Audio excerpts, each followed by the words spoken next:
I think that the goal should have been chalked up. I think it's a handball. My interpretation of it is slightly different, though. I don't think his hand is in an unnatural position. I think it's in the natural motion of running. I do believe it's accidental, but where the benefit of the doubt stops is I think the ball is getting away from him.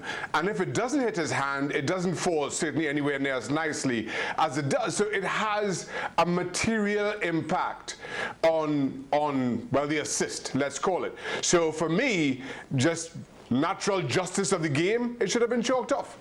Ali? Well, first of all, let me address Xhaka's running style. I didn't know you run like this, Xhaka. This whole that your arms out, don't quite understand that. As for the rest of whatever Xhaka was saying, I agree. We cannot reward a donkey touch by a player. And this is exactly what happened here. He takes a donkey touch on the ball. He gets away from him.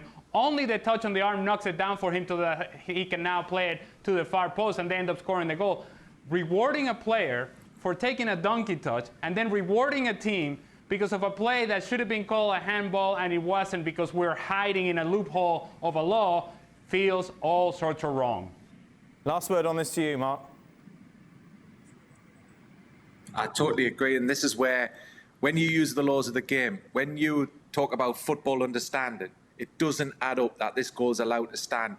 But what they've tried to do over the last year or so, they've tried to look at the handball law and try to uniform it, to try to make it more consistent, and they've made it more worse than it actually was, because I think most of the time over the last, even when I was a referee, you would always just blow this as a handball and everybody would accept it. But what they've tried to do is use deliberate play. Is it not a deliberate play? Is it unnatural?